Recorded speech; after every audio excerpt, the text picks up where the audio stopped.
Welcome to आरजिल English classes. आज हम फिर डिस्कस करने वाले हैं। 1 से लेकर के 6 चैप्टर पढ़ा चुके हैं। आज हम 7वां और 8वां चैप्टर जिक्र करेंगे। ठीक है, फटाफट रिवीजन करते चले जाएंगे और VBI ऑब्जेक्टिव जो प्रीवियस ईयर क्वेश्चन है उसको भी हम समझते चले जाएंगे। ओके, तो चलते हैं। आज पढ़ेंगे हम ए चाइल्ड इज बॉर्न। अब एक चाइल्ड इज बॉर्न के बारे में बात करते हैं तो ए child is born is taken from, ये कहाँ से लिया गया है तो आप रखिएगा, ये सेक्स एंड डेस्टिनी से लिया गया है। इसके लेखक कौन है तो जर्मन ग्रियर। दूसरा नंबर है question, dash is told by an aunt, यानी कि dash is told by an aunt, यानी कि एक आंट के द्वारा क्या बोली जाती है बच्चों के द्वारा। तो यहाँ पे रूपथोका जो है ना, एक परियों की कहानी है जो बच्चों को काफ़ी सुनाया जाता है। और ये कौन सुनाती है, यहाँ के आंट। देखिए 2025 में क्वेश्चन पूछा गया था, ये भी 2025 का क्वेश्चन है। नेक्स्ट क्वेश्चन देखिए आपका क्या कहता है, a dash women visits her mother's house for the last few months of her pregnancy, यानी कि अपने प्रेगनेंसी के कुछ महीने के अंत में, मतलब प्रेगनेंसी के कुछ महीने पहले अपनी माँ के घर चली जाती है। तो ये कहाँ का जिक्र किया गया है तो सिलहटी वुमेन की ये विशेषता है कि प्रेगनेंसी के कुछ दिन पहले वो कहाँ चले जाते हैं, बच्चे को जब जन्म देने वाली होती है तो वो अपने मायके चली जाती है। ठीक, नेक्स्ट क्वेश्चन है क्वेश्चन नंबर 4। देखिए क्या कहता है, the sentence in many societies women.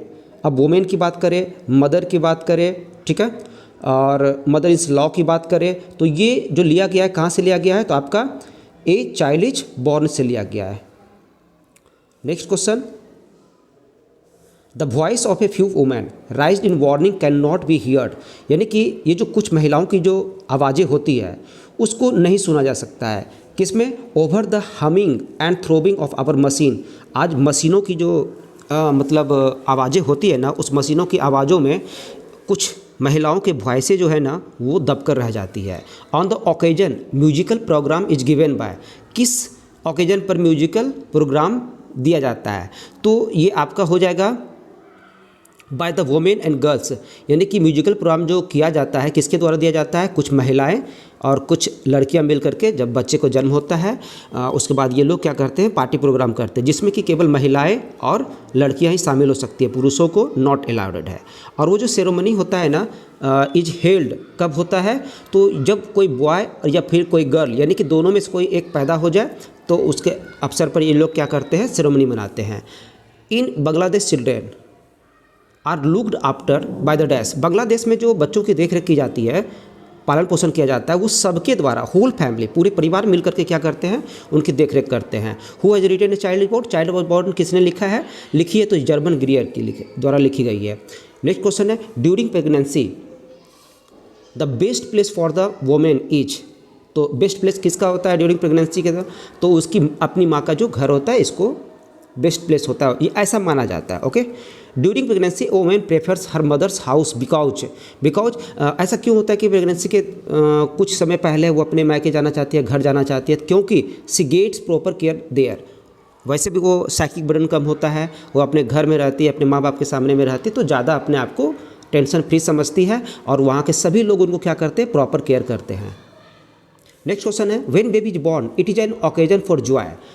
अब ये कोई बच्चे का जन्म होता है तो ये एक अवसर होता है, खुशी का माहौल होता है, वो किसके लिए होता है तो वो द होल फैमिली, सभी मतलब परिवार के हर एक सदस्य के लिए होता है।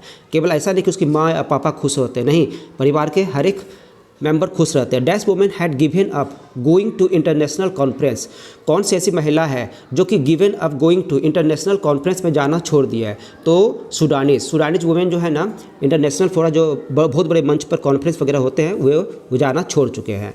The naming ceremony is held when the baby is dash, यानी कि कितने दिनों के बाद बच्चों की जो है ना नेमिंग सेरेमनी होता है, उनके बच्चों का नाम दिया जाता है तो वो है 7 डेज ओल्ड। जब बच्चे 7 दिन के हो जाते हैं ना उसके बाद उनका क्या करता है, नामकरण किया जाता है। The ways of managing child birth in traditional society, अब हम बात करते हैं ट्रेडिशनल सोसाइटी के तो काफ़ी ये जो बच्चे के मैनेज करने की जो तरीका था ना चाइल्ड बर्थ का, तो काफ़ी अलग अलग था, काफ़ी डिफरेंट टाइप्स का था। ठीक है, नेक्स्ट क्वेश्चन क्या कहता है, in traditional birth infant and mother mortality is, पारंपरिक तरीके से जब बच्चे का जन्म होता था, शिशु का जन्म होता था तो इसमें क्या होता था, मॉर्टलिटी, बच्चे और शिशु मतलब बच्चे और माँ की जो मृत्यु दर है काफ़ी ग्रेटर होता था। ठीक है, इन traditional society A pregnant woman is primarily supported by, तो किसके द्वारा सबसे ज़्यादा जो सपोर्ट करता है ट्रेडिशनल सोसाइटी में जो होते थे वुमेन की जो देख रेख किया जाता है उनके पति के द्वारा, हस्बैंड के द्वारा। नेक्स्ट है 18 नंबर में क्वेश्चन देखिए। In traditional society a woman loses her name and is known as the mother of her first born child but the West regards it is.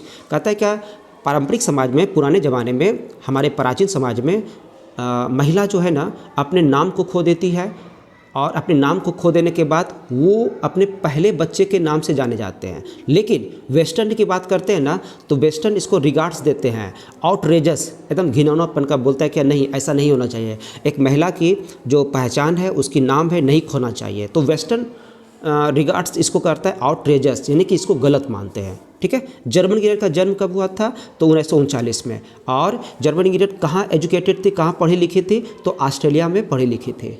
ठीक है। नेक्स्ट क्वेश्चन है traditional method of child birth is expected. तो expected की बात करता है ना तो इसको कल्चरली और कलेक्टिवली, सांस्कृतिक रूप से और सामूहिक रूप से इसको क्या किया जाता है? स्वीकार किया जाता है। क्वेश्चन नंबर 22 देखिए क्या कहता है। जर्मन ग्रियर हैज़ रिटेन, तो क्या लिखी है इन्होंने? A child is born dash a women has to observe various taboos rituals and customs. कौन? Pregnant women.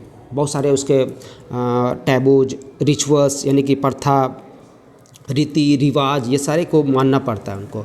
German ग्रियर is and dash writer, तो जर्मन ग्रियर जो है ना ऑस्ट्रेलिया में पढ़ी लिखी थी, तो ऑस्ट्रेलिया से बिलोंग करती है, तो ऑस्ट्रेलियन राइटर है। German ग्रियर is a famous dash writer, तो ये फेमिनिस्ट थे, ये महिला के बारे में ज़्यादा लिखती थी। ठीक है। नेक्स्ट क्वेश्चन है आपका, इन बांग्लादेश रूपथोका, देखिए क्वेश्चन आ गया ना, रूपथोका is a kind of dash. रूपथोका एक क्या है? फेरी टेल्स है, परियों की कहानी है। Generally a pregnant woman is sent to her dash home for children, तो इनको जो जनरली जो प्रेग्नेंट वुमेन रहती है ना उसको भेज दिया जाता है। तो कहाँ भाई? तो अपने माता पिता के घर, अपने पेरेंट्स के घर, अपने मायके उसको भेज दी जाती है। ठीक है। In the dash the husband wife due enjoy more freedom and individuality, तो कहाँ? तो वेस्ट की बात करता है ना, तो वेस्ट में जो है ना हस्बैंड वाइफ जो है ना इंजॉय करते हैं एकदम मोर फ्रीडम एंड इंडिविजुअली, व्यक्तिगत रूप से तरह तरह के इंजॉय करते हैं। ओके। नेक्स्ट वन है dash women visit her mother's house during pregnancy.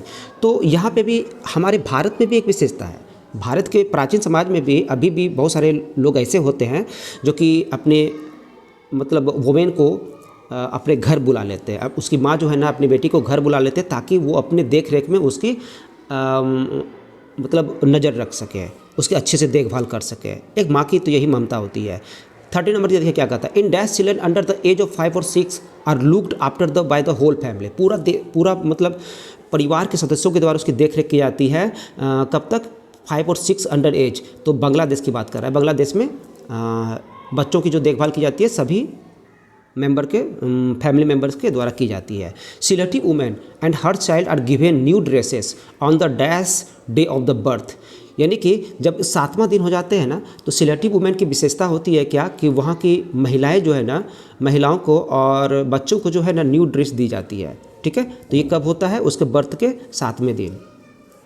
32 क्या कहता है? A women has to observe various custom and rituals during, फिर वही क्वेश्चन रिपीट कर दिया है कि एक महिला को जो है ना बहुत सारे चीज़ों को मानना पड़ता है, वहाँ के रीति रिवाज, वहाँ के मतलब पर्दा प्रथा, बहुत सारी चीज़ें होती है। तो कब?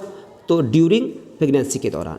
ठीक है। That is enough for your examination Bihar board. ठीक है। 2026 जो है ना इतना सा काफ़ी है आपके लिए। अब नेक्स्ट चैप्टर पढ़ते फटाफट रिवीजन करते चले जाएंगे और हम इसको समझते चले जाएंगे। Hoe is the press Dorothy L Sayers के द्वारा लिखी गई है। तो अब यहाँ पे क्या क्वेश्चन नंबर पहला क्या कह रहा है? Dash is the cheap source of revenue of newspaper. Newspaper का जो पहला जो सोर्स होता है इनकम का वो होता है आपका एडवर्टाइजमेंट। और ये क्वेश्चन कब पूछा? 2025 में। ठीक है। नेक्स्ट क्वेश्चन है in England printing press was invented. ये तो स्टोरी ऑफ इंग्लिश से लिया गया है। अब उसमें जिक्र किया गया है कि 1476 ईस्वी में विलियम कैक्सटन के द्वारा किया गया था प्रिंटिंग टेक्नोलॉजी का, प्रिंटिंग प्रेस का आविष्कार किया गया था। तो okay. Dorothy L Sayers published an authentic verse translation of Inferno. इसका क्या किए हुए? ट्रांसलेशन किए, ऑथेंटिक और पब्लिश्ड भी कर दिए उसको। Dorothy L Sayers was one of the first women, पहली महिला थी जो कि ग्रेजुएट हुई थी ऑक्सफोर्ड यूनिवर्सिटी से, और वो कब हुई थी, तो ये हुई थी 1915 ईस्वी में, 1915 में। नेक्स्ट क्वेश्चन क्या कहता है, the freedom of press usually means freedom from dash by the government, यानी कि वास्तविक अर्थ में कहा जाए कि प्रेस की जो स्वतंत्रता है ना, प्रायः वो जो है ना सेंसरशिप, फ्रीडम फ्रॉम सेंसरशिप होना चाहिए बाय द गवर्नमेंट, ठीक है। सेंसरशिप का माने क्या होता है, एक प्रकार का निरीक्षण होता है, कार्य होता है। The news in the newspaper is generally, अब न्यूज़पेपर में आजकल का जो न्यूज़ निकलता है ना, तो ऐसा माना जाता है कि जनरली जो होता है ना सम वाट चेंज, कुछ चेंज करके उसको क्या करता है, प्रस्तुत किया जाता है लोगों के सामने। नेक्स्ट क्वेश्चन क्या कहता है, decent journalist and responsibilities editors are not pleased with present affairs. तो ये सही बात है कि जो भी जर्नलिस्ट है, लोकप्रिय जर्नलिस्ट है, रिस्पॉन्सिबल एडिटर्स है, वो क्या है, उससे काफ़ी नाखुश है आज के प्रेजेंट अफेयर्स से। Okay, the press enjoys the helpless of the public, answer क्या हो जाएगा इसका, हेल्पलेस ऑफ द पब्लिक हो जाएगा। ओके, नेक्स्ट क्वेश्चन क्या कहता है, the editorial policy of A popularly daily is control, जो कि काफ़ी फेमस होते हैं डेली न्यूज़पेपर, वो जो है ना कितनी तरह से कंट्रोल होते हैं, ओनली टू चीफ फैक्टर्स से, दो तत्वों से वो क्या करते हैं, मतलब कंट्रोल होते हैं, ठीक है। आज का जो समाचार पत्र है ना, उसकी जो सोर्सेस का है, दो माध्यम है, वो दो चीज़ों पे डिपेंड करते हैं। No widely circulated newspaper dare support a public policy due to vested interest of advertisement, यानी कि एडवर्टाइजमेंट इस पर निर्भर करती है, और कोई भी जो कि काफ़ी संख्या में जो बड़े पैमाने पर न्यूज़पेपर फैले हुए हैं, उसकी साहस नहीं होता है कि एडवर्टाइजमेंट के इंटरेस्ट के खिलाफ, उसकी जो इच्छाएं है, उसकी जो वो छपाना चाहते हैं पैसा दे करके, उसके खिलाफ आप क्या कर सकते हैं,